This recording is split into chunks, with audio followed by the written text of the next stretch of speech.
Bueno, ahora sí, si les parece, con este primer ejercicio que hicimos, arrancamos formalmente nuestro workshop. Gracias a todos y a todas por haberse sumado. Un poco este es un espacio que creamos para reflexionar acerca de cómo los sesgos atraviesan nuestro trabajo cotidiano.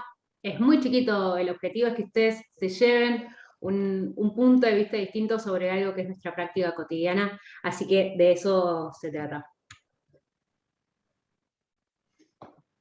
Para arrancar, entonces, nos vamos a presentar muy brevemente. Si querés arrancar, Ari. Yo soy Ari Caruli, soy directora y creadora de La Dupla. La Dupla, ahora vamos a explicar un poquito más en detalle qué es, pero es una empresa de anticipación de mercado que tiene 5 años en la industria. Tengo un background de psicóloga, además soy redactora publicitaria, hago estudios sobre tendencias y foresight, y también soy docente de planning estratégico y research. Un poco ese es mi resumen. Muy bien, yo soy Guille Urriza, soy coequiper del área cualitativa, de los proyectos cualitativos en La Dupla. Hace un montón de años que me dedico a la investigación quali, soy psicóloga también, tengo formación en marketing y si hay algo que me define es la cantidad de música que escucho de mi adolescencia, de los 80 y de los 90, que me sigue acompañando hasta el día de hoy. Y si bien somos nosotras dos nada más las que vamos a estar presentando en este workshop, también estamos junto con Flor Malcolm, que es parte del equipo, es nuestra coequiper para los proyectos Quanti. Ahí está Flor.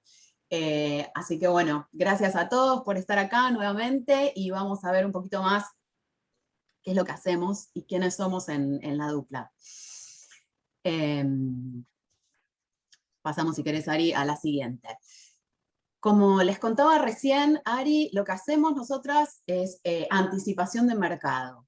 Un poco el trabajo de consultoría que hacemos está basado en el análisis de los fenómenos culturales, ¿sí? Que creemos fuertemente atraviesan todos los actos de consumo de las personas en su rol de consumidores. Y lo que hacemos con esa información es aprovecharla para poder transformarla con nuestros clientes en una ventaja competitiva y que eso se transforme en planes de acción que impulsen el negocio en cada uno de los casos y para cada una de las marcas que vamos acompañando en este camino. Pero en el día de hoy nos juntamos entonces para hacernos una pregunta que nos convoca, que por suerte nos ha interpelado no solo a nosotros y nosotras en La Dupla, sino a ustedes también, que tiene que ver con si se puede o no se puede escapar de los sesgos. Y acá lamento un poco pincharle el globo a los que pensaban que quizás nos podemos llevar una receta de cómo salirnos o un checklist de cómo hacer para escaparnos de acá, y la verdad es que nos gustaba empezar con esta pregunta provocadora y con una respuesta que también es bastante directa, y es que no. No nos podemos escapar, o sea, no hay manera de escaparse de los sesgos, porque los sesgos existen, porque tienen que ver con nuestra humanidad y nuestro inconsciente, pero además porque también tienen una función positiva, ¿sí? En nuestras vidas. Cumplen con la función de eficientizar ciertos procesos cognitivos, de ayudarnos en la vinculación con la realidad, ¿sí? Entonces, tienen un motivo de ser. Ahora, que no se pueda escapar por completo, ¿quiere decir que no podemos hacer nada? Bueno, no, justamente por eso estamos acá poniéndonos manos a la obra, porque a lo que sí podemos aspirar o donde sí podemos trabajar e involucrarnos es justamente en tratar de, primero, saber que existen, ¿no? Ser conscientes de que no zafamos, de que todas y todos vamos a estar atravesados por esto que es una realidad. Identificarlos, ¿no? Entonces saber, trabajar con cuáles nos estamos enfrentando en nuestra realidad, en nuestros equipos, en la gente que trabaja con nosotros, y maximizar los esfuerzos para que esto no se interponga en nuestro trabajo cotidiano, ¿sí? Como tenemos un trabajo que tiene mucho que ver con entender más allá de nosotros, esto es muy importante. Pero bueno, algunos de ustedes quizás tendrán alguna lectura previa, otros se habrán anotado por curiosidad y quizás es la primera vez que se encuentran con este tema. Vamos a partir de una base en la que todos y todas estemos sobre la misma página. Brevemente vamos a pasar por algunas definiciones. primero del diccionario, que tienen que ver con los sesgos, ¿sí? La Real Academia Española define a los sesgos como esta ubicuidad o torcimiento de una cosa hacia un lado, y si bien es el diccionario más famoso, no necesariamente nos parecía como la definición más valiosa o la que más nos gustaba en este caso, y por eso agregamos también la definición de Larousse, que habla un poco de la orientación o del rumbo que va tomando un asunto, ¿no? Y creemos que esto es un poco más certero para definir lo que tiene que ver con los sesgos.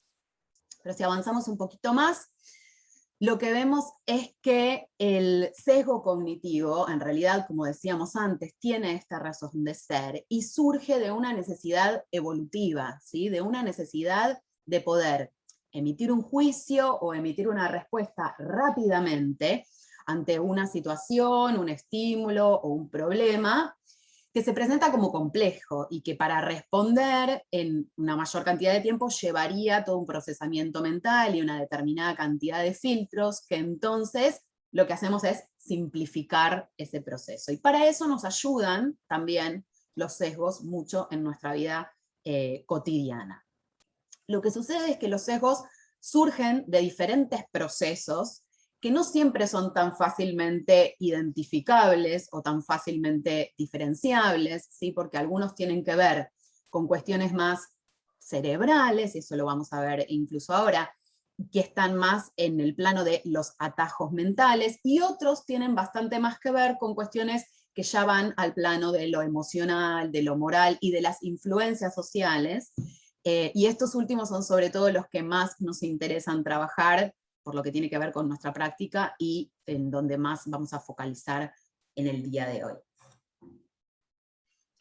Un poco entonces, ¿por qué es importante que nosotros estemos tan atentos, que nosotros y nosotras estemos tan atentos al tema de los sesgos? Justamente porque tenemos que entender que nosotros trabajamos con distintas audiencias, con distintas categorías y con distintas marcas que van mucho más allá de nosotros o nosotras mismas, ¿sí? Básicamente lo que nos sucede es que nosotros tenemos que tener la capacidad de poder interpretar qué es lo que le pasa a otro. Y esto parece un detalle muy chiquitito, pero no lo es cuando vayamos a la parte práctica, ¿sí? Que es la propuesta que nosotros les vamos a hacer. Van a tener que pensar en algunos ejemplos, algunos momentos donde los sesgos atraviesan las prácticas y se van a dar cuenta que es mucho más notorio y mucho más constante, ¿no? Que todo el tiempo estamos atravesados por los sesgos. Entonces nosotros tenemos que tener la capacidad, todos como comunicadores, como constructores de marcas relevantes, entender que tenemos que ir más allá de nosotros. Obviamente la lectura más chiquita o el verbatim es, bueno, tenemos que salir de Palermo, ¿no? Pensando en cómo se estructura un poco las agencias y las empresas y dónde es el circuito que nosotros mismos nos manejamos, y a veces tendemos a creer que esa es la realidad. Todo esto de la idea de los sesgos, para contarles a aquellos que tienen un poco más de interés, sale de un libraco enorme de un autor que se llama Daniel Kahneman. Daniel Kahneman es un psicólogo que además es el Premio Nobel de Economía. Es un libraco grande, se llama Pensar rápido, pensar despacio. La verdad es que es uno de esos libros que cualquier persona que trabaja en marketing debería leer, porque un poco lo que habla es cómo se dan los procesos de decisión y cómo justamente los sesgos, en este caso principalmente los sesgos cognitivos, están de alguna manera determinando las decisiones en las prácticas de consumo. Como dijo Guille antes, hay dos tipos de sesgos, ¿no? Están los sesgos más bien cognitivos, los que se dan justamente por cómo funciona nuestro cerebro y que la verdad nosotros tenemos poco por poder hacer ahí, más que ser conscientes, y después están los sesgos culturales, que es donde más tenemos la capacidad de trabajar, ¿no? Siempre, obviamente, volviendo consciente esto.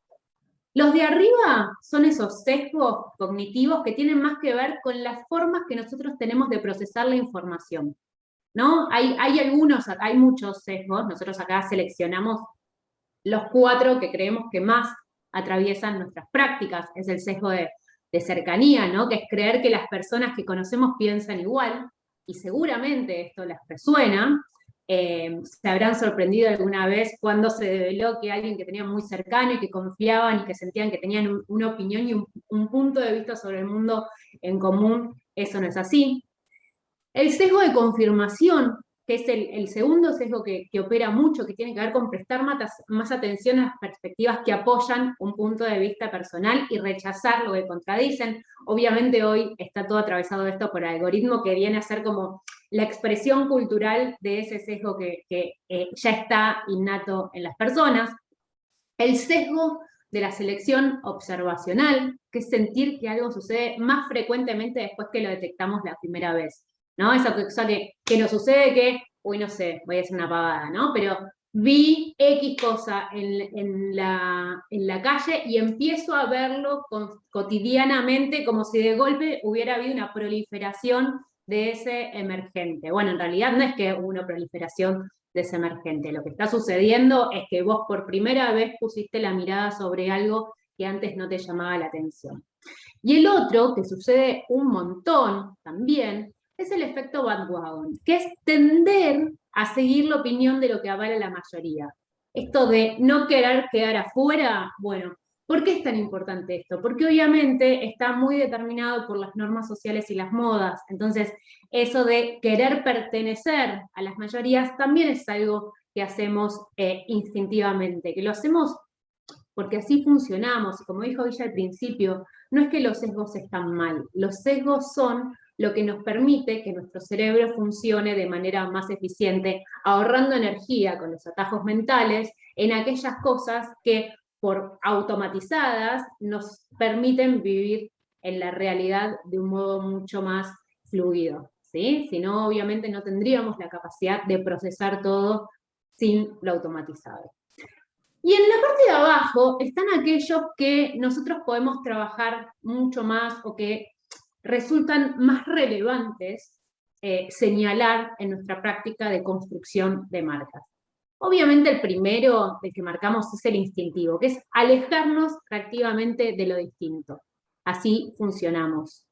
Nos alejamos de lo distinto porque lo distinto da miedo, genera temor, entonces la verdad es que en general eso es la primera reacción que nosotros tenemos instintivamente.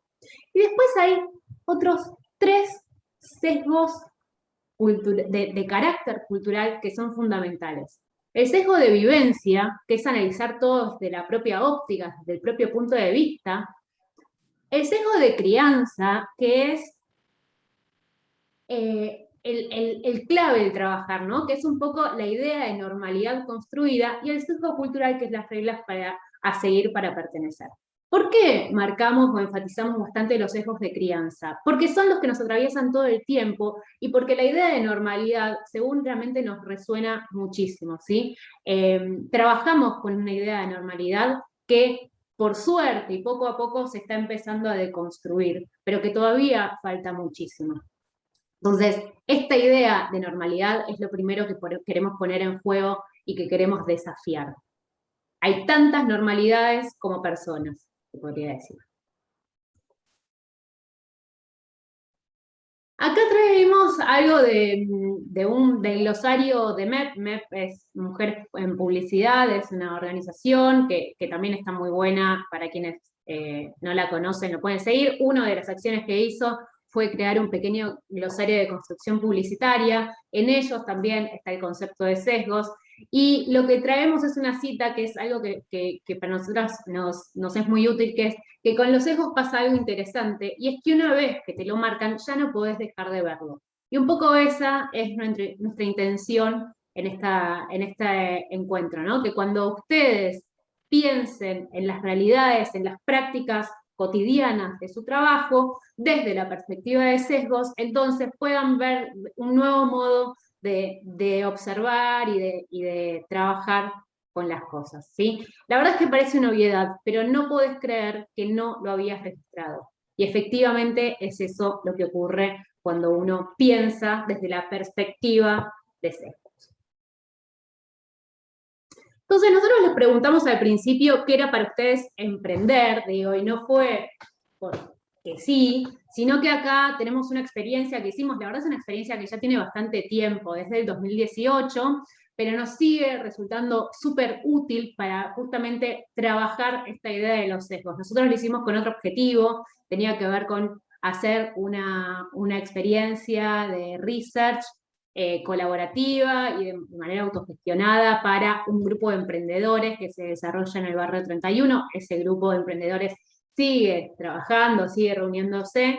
Entonces, en ese marco hicimos una serie de entrevistas con los emprendedores para conocer qué es ser emprendedor desde una perspectiva muy distinta, ¿no? Donde ya no aparecen probablemente tantas de las cosas que uno ve con respecto al emprendedurismo, por ejemplo, en los medios tradicionales. Entonces, lo presentamos, son 5 minutos, y en todo caso después, el que quiera compartir algo, bienvenido a hacerlo.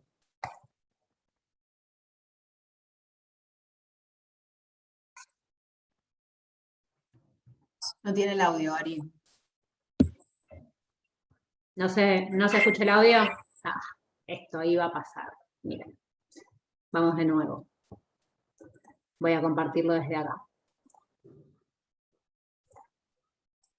Compartir pantalla.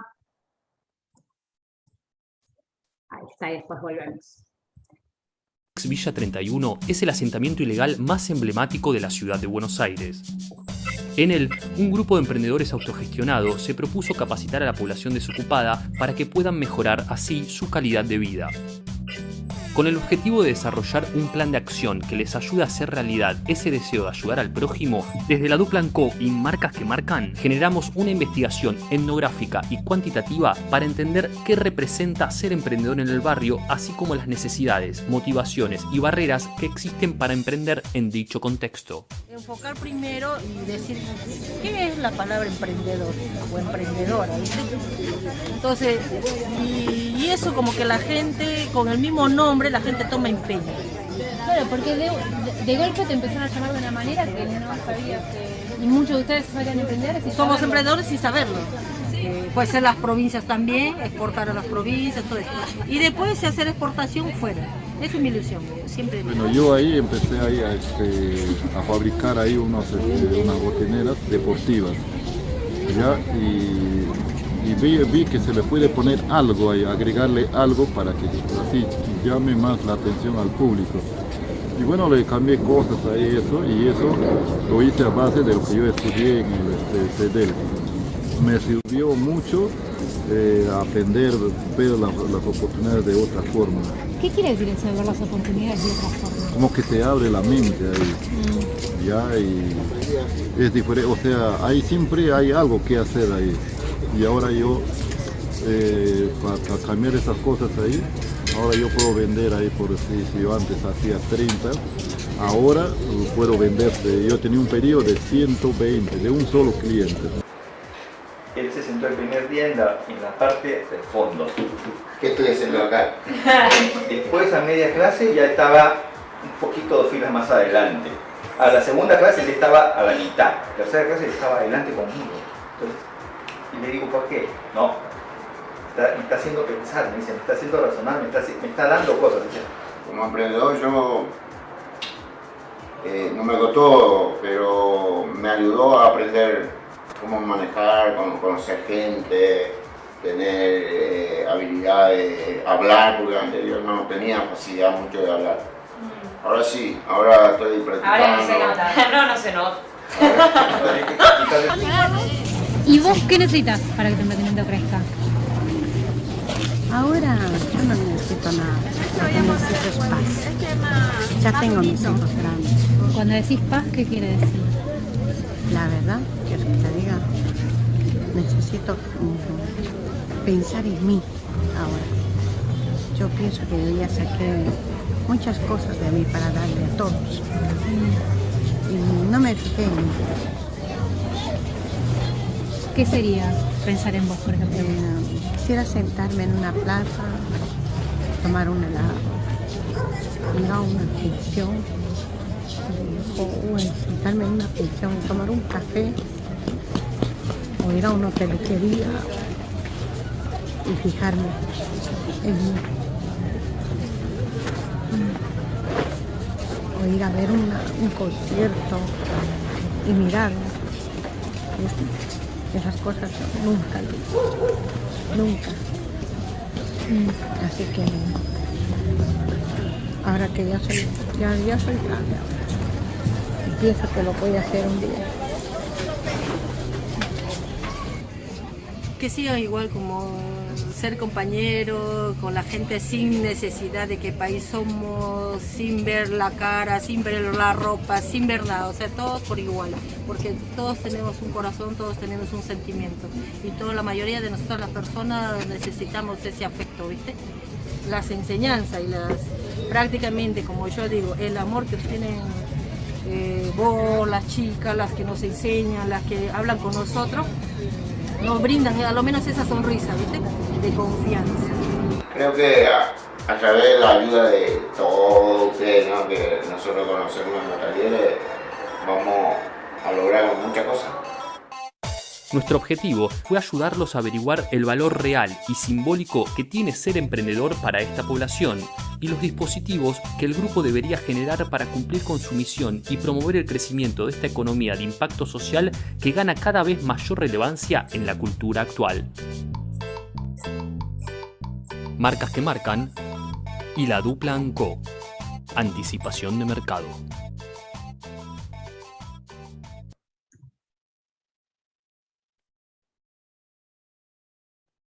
Veo que hay algunos comentarios. ¿Alguien quiere abrir micrófono, aprovechando que somos pocos, y decir Adelante. algo sobre qué tiene, en esta lógica del emprendedor? Bienvenidos, obviamente. Bueno, hermoso el video, hermoso el proyecto que hicieron. Y bueno, un montón de cosas me llamaron la atención, ¿no? Pero una cosa que al principio el señor dijo, me di cuenta que le pongo al botinero algo acá y llama más la atención. Es como que él ya lo sabía eso. O lo fue descubriendo, ¿no? Fue descubriendo que le ponía una cosita y llamaba más la atención, marketing. Pero él no sabía que lo sabía. Y por este emprendimiento ayudó primero a que la gente sepa y conozca, pero también a que se dé cuenta que sabían cosas que no sabían. Necesitaron como ese recurso para poder darse cuenta que ellos tenían cosas para dar.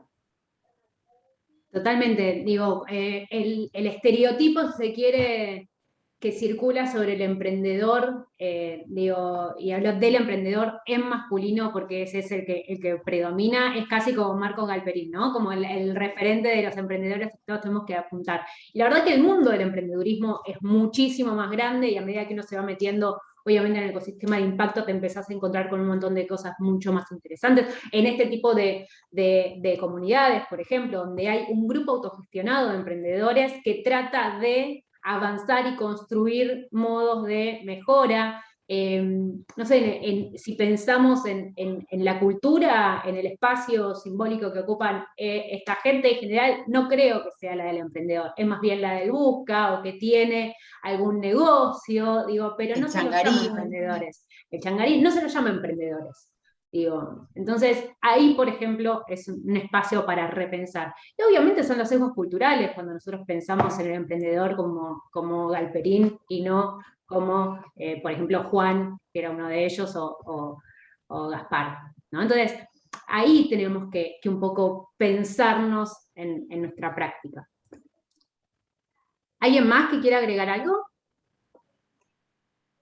A mí me hizo reflexionar esto, ¿no? En la figura de emprendedor emprendedora que figura sobre todo en los medios de comunicación, ¿no? Últimamente, que siempre hay alguna nota, uy, se fue afuera, el emprendedor puso un negocio de empanadas y vende no sé cuántos dólares por día, o sea, me parece que choca un montón con esto y con lo que uno se va construyendo y el imaginario que circula alrededor del emprendedor o emprendedora. Y en este sentido, también, por ejemplo, me hizo acordar algo que no tiene que ver con el emprendedurismo, pero sí con los sesgos culturales, y es lo que me pasó en la cátedra de sociología. O sea, bueno, sociología es una carrera que básicamente siempre está deconstruyendo sesgos, ¿no? O sea, es como todo el tiempo te está bajando, y el primer año de la carrera es como, uy, se me vinieron abajo 10.000 cosas que yo tenía construidas como normales, ¿no? Desde la idea de justicia, libertad, bueno, el imaginario de la ilustración y el porqué.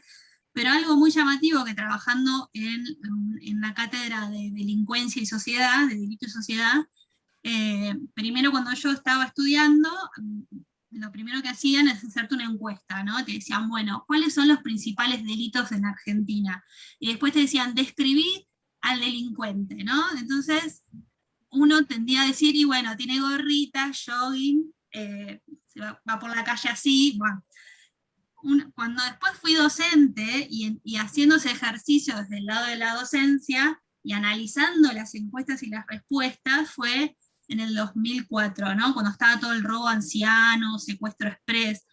O sea, y vos decís, ¿cómo unos chicos de sociología que están interesados en la carrera, digamos, están totalmente atravesados por los sesgos, pues decían, el principal delito en Argentina, robo ancianos.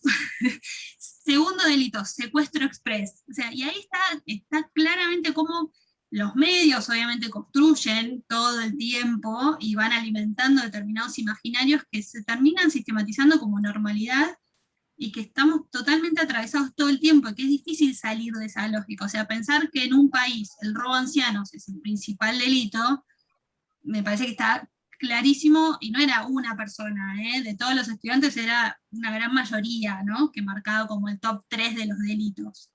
Me parece que eso lleva a la reflexión que pasa lo mismo con el emprendedurismo, digamos, ¿no?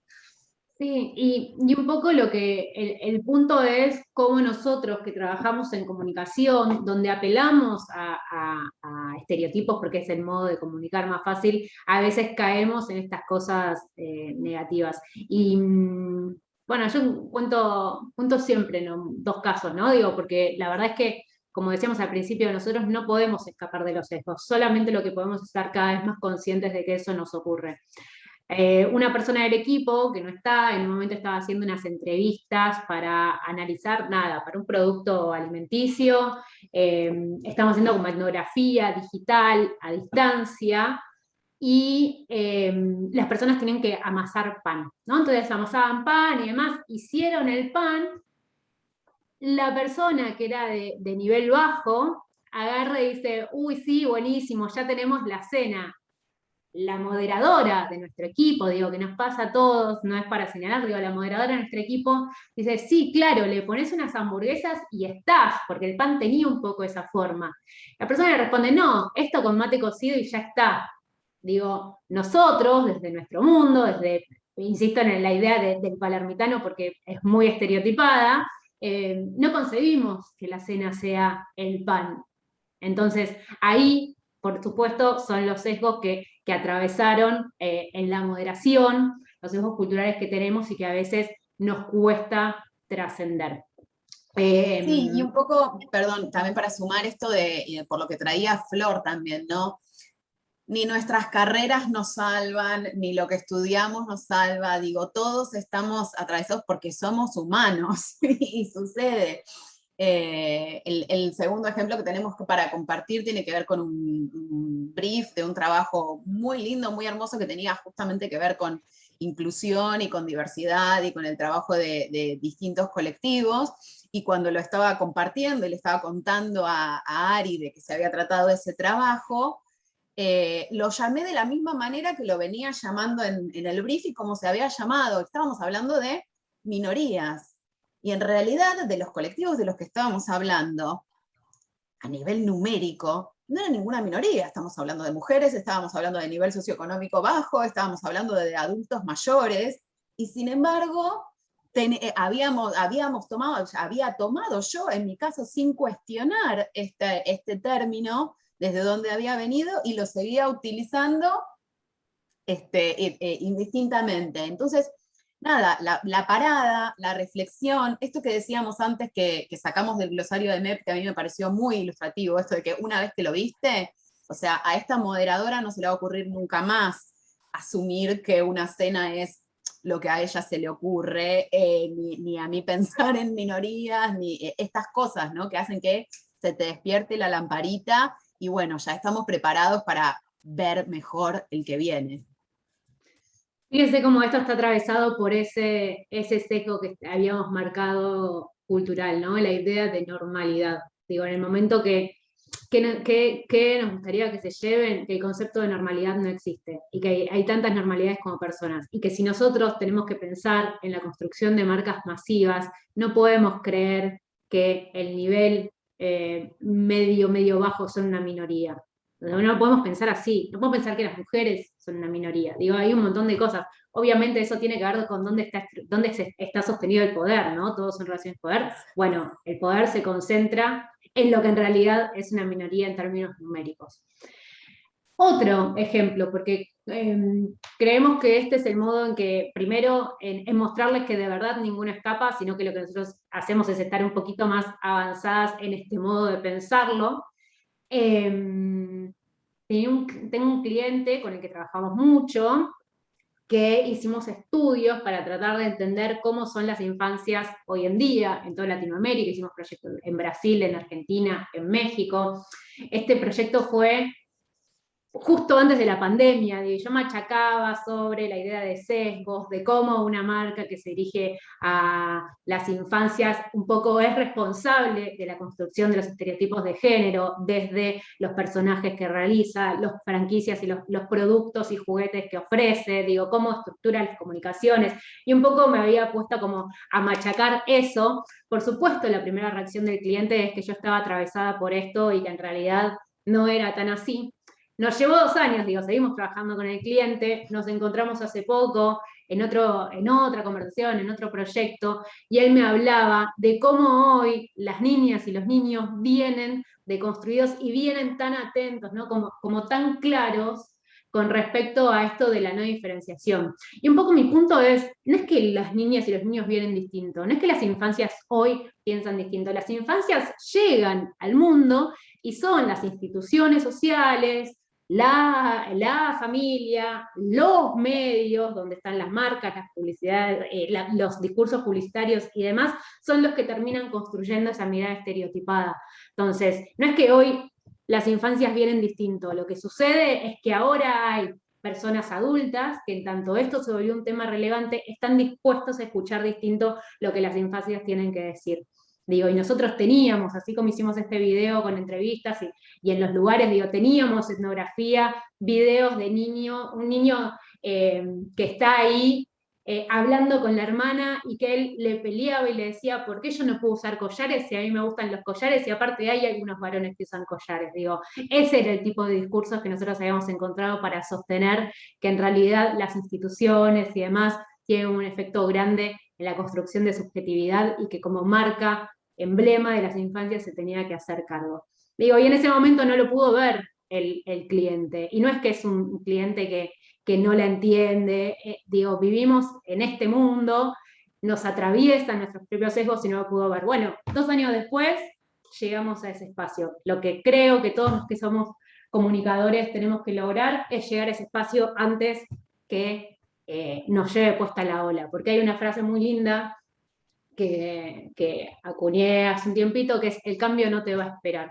Entonces hay grandes transformaciones sociales y eso sería como otro gran tema de workshop, pero la verdad es que como constructores de marcas y de discurso tenemos que estar por encima de eso.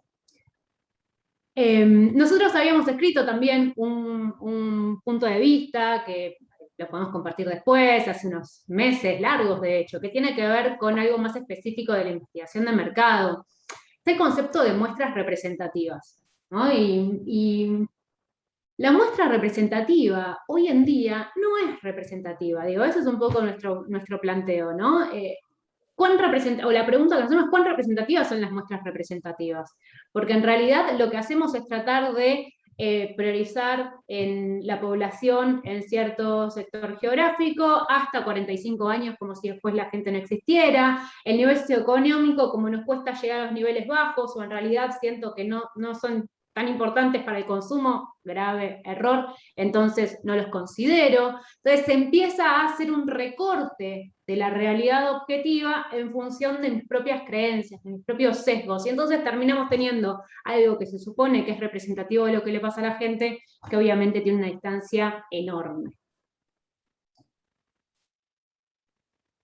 Esto es un poco experiencias nuestras. No sé si alguien tiene alguna más que quiera compartir, que ayude un poco a iluminar esto. Pero nuestra intención ahora es que no quede solo en cómo nosotros fuimos deconstruyendo y trabajando sobre los sesgos, sino que ustedes puedan, de alguna manera, pensar esto de los sesgos. Y para eso tenemos, lo que vamos a hacer es dividir en 2 grupos este encuentro, y esperen que tengo que sacar la pantalla, dividimos en 2, si me aparece acá. Bueno, perdón, vamos a hacer distinto porque no somos tantos. Vamos a compartir un video para que lo veamos y sobre ese video entonces reflexionemos juntos y con eso cerramos en tiempo y forma como habíamos prometido. Hay un video que vamos a mostrar acá, de cómo lo trabaja una marca este punto, que me parece que es como lo más valioso.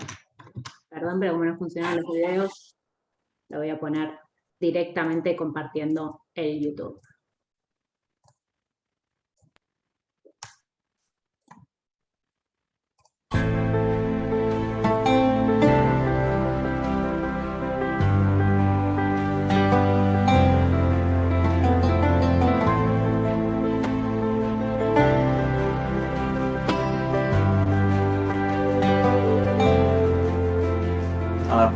As of heavy metal and the band that I started with friends. He's got long hair, but at work he ties it in a ponytail. Probably piercings. I read a lot of books. I read cognitive psychology, behavioral science. I've spoken at TED Talks. Really? Wow. You look nerdy. Like you think you're cool, but you're still a nerd. أكثر شيء مركز عليها التراث الإماراتي واللغة العربية. And I also think he's wearing a underwear. Yeah, even I felt that, yeah. أنا وايد أحب الطبخ. دائما يعني معظم وقتي أطبخ في المطبخ. طبعا يعني في المطبخ. He's mature, like he's like cheddar cheese. You mean basically معفن. Extreme sports athlete. I skydive and pretty high risk activity for sure. Because your actions speak louder than words, right? Yeah. God, dude, that's awesome. لا هوني surprise. It was amazing when the lights came on and you get to realize who you're actually conversing with. واستغربت أول شيء لأن أول شيء فتحت الليتات الحمراء وما راح بس أشوف واحد جالس قدامي وكلها تاتوز على وجهه. This was my expectation of you. This is what you really are. شفت شخص مثل هذا طريق ما بعد تكلم. You guys should be swapped. I didn't expect that. The rocker was someone who I wouldn't expect to be, you know, a heavy metal musician. I should have these tattoos, not you, man. Change. الشاب اللي قبالي براسي كنت راسم صورة إنه هو راح يكون عربي كثير شكله. That's how you love it. When I saw Garrett on a wheelchair, I was completely taken aback. Hey man, come on.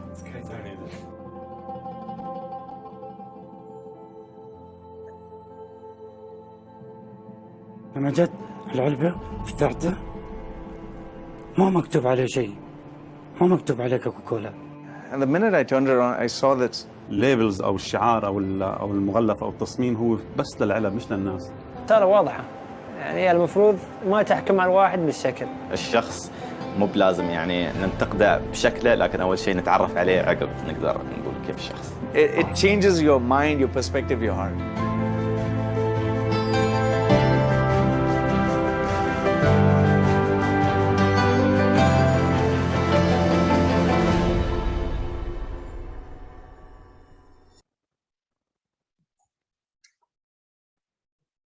Obviamente, digo, el cierre tiene mucho que ver con las miradas estereotipadas, pero sí sirve para ver cómo la cultura y las propias construcciones, esto que se les arma a ellos en la oscuridad como el imaginario de lo que debe ser.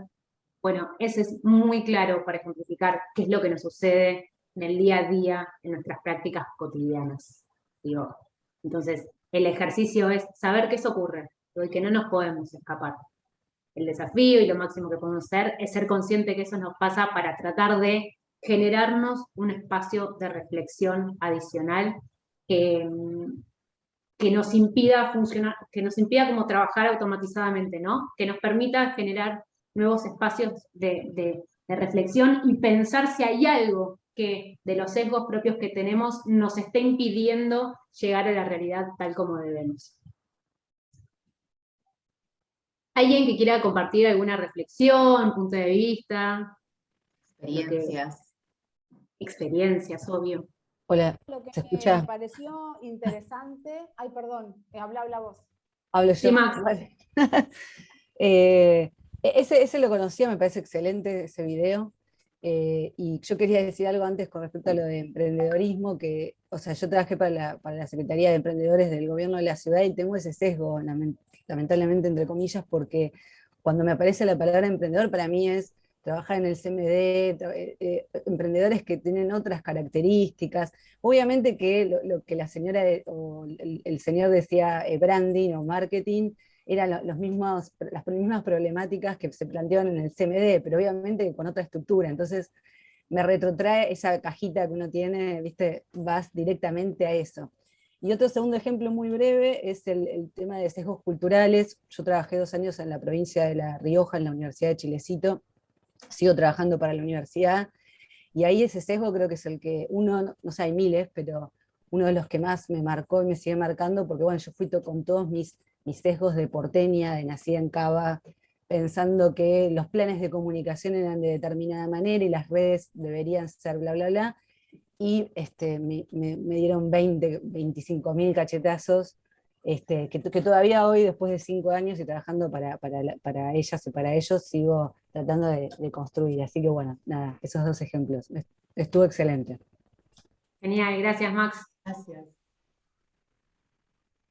Flavia, Yo quería decir esto que ustedes habían dicho, la cuestión de cuando uno registra un sesgo no lo puede dejar de mirar, es como un insight.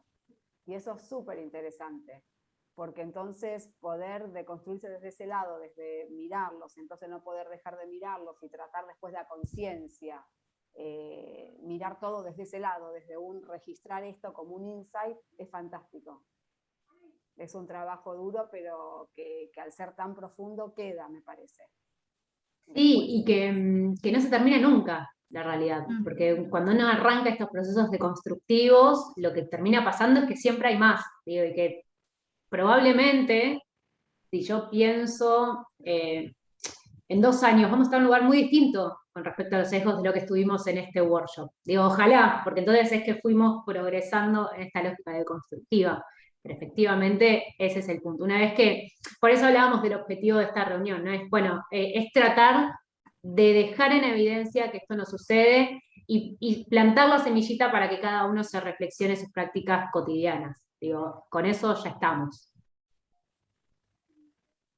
Sí, además pero me parece que estamos también en un contexto donde todo, digamos, un contexto en términos culturales, ¿no? Donde se acepta mucho más que hay diversidades y que es necesario justamente romper con los sesgos que uno tiene, que se fueron construyendo a lo largo de la vida, ¿no? Y que lo que antes parecía normal y era blanco-negro, ahora es un gris total, y me parece que es un trabajo difícil y constante y súper challengeador, digamos, más cuando estás trabajando con marcas y comunicación, entender perfiles, uno siempre viene con un perfil, el perfil consumidor de es así, así, así, y lo pensás así, y después te das cuenta que no es así, digamos. Como bueno, tratar de ampliar esa mirada antes de encarar un tema, una problemática, un asunto. Sí, que requiere, como decía, perdón, como decía Ari, requiere de trabajo, de predisposición, de cierta humildad, ¿sí? Que no siempre quizás abunda en nuestro medio, porque requiere de que todos nos pongamos a laburar, pero por eso me gustaba rescatar esto que vos traías también, Flavia, con esa luz de esperanza, ¿no? De que una vez que cayó, bueno, listo, next, vamos por el siguiente, o sea que hay esta manera de, si bien no nos podemos escapar, hay esta manera de trabajarlos, hay que tener esa predisposición y esa humildad de ponerse a laburar, ¿no? Perdón, adelante. No, una cosita más sobre el tema de las muestras representativas, que ese es un temón, me parece que da para 25 workshops, más que nada porque las muestras representativas medio fake, o como ustedes dicen, muy chiquitas, y cada vez son como en 5 casos, te hago, yo que soy periodista de formación, es muy de periodismo esto también, pero bueno, es al también ser legitimado por los medios de comunicación, donde la gente tiene acceso a eso, y ese tipo de encuestas y todo el aparato de prensa, es como que ahí es la parte más negativa y que no le veo mucha salida. La muestra representativa legitimada por el medio, es como la información que nos llega y a mucha gente que termina consumiendo y creyendo eso, ¿no? Pero bueno, ese es otro tema. lo dejo ahí. Bueno, queda muy en evidencia lo que fue sucediendo con las encuestas en las últimas grandes decisiones políticas. Digo, ninguna vio Trump, ninguna vio qué pasaba en el proceso de paz en Colombia, ninguna vio qué pasaba con las presidenciales acá en Argentina. Digo, lo que termina sucediendo es que queda en evidencia en ese acto que es fácilmente contrastable con la realidad, la distancia que existe. Nosotros desde nuestro rol como agencia hacemos mucho hincapié en, por ejemplo, que la distribución de los casos sea representativo de los niveles socioeconómicos en Argentina. Digo, es muy frecuente que en la investigación de mercado el nivel socioeconómico sea, y así se llama, resultante del panel. Pero tienen paneles concentrados en los niveles altos. Entonces, ¿cómo yo voy a reportar qué le pasa al argentino si los niveles altos en Argentina representan un 10-15% de la población? Y por ahí en la muestra son el 60%. Entonces, en esas cosas, por lo menos, hacemos mucho hincapié. No dejar edades afuera, digo. Ahora también es un gran tema que por suerte empieza a hablar, pero los briefs se cortan en los 45-50 años. Digo, y la esperanza de vida llega a los 85. Entonces, ¿qué hace esa gente de esos 35 años? No consume nada. Digo, no. Se queda en la casa a agua y aire. Entonces, bueno, esas son cosas que si les interesa podemos compartir el punto de vista, que simplemente son reflexiones, digo, no son ni verdades absolutas, ni grandes teorías, son reflexiones, que es lo mismo que busca generar este workshop, y que es un poco el posicionamiento o el espíritu que tenemos acá en la dupla. ¿Alguien que quiera decir algo más? Bueno, para ser justos con el tiempo de todos, que sabemos que súper apremia, nosotros queremos agradecer muchísimo por haberse sumado. Esperamos que les haya sido útil y que haya sido eso, como una semilla, plantar una semilla de algo, ¿no? Para que un poco puedan pensar distinto sus prácticas. Gracias, Diana, por tu mensaje. Muy bueno. Gracias, Bueno, Flavia, genial. gracias, Gracias. Majer, gracias a todos. Gracias a todos. Todas. Chau, chau. Chao.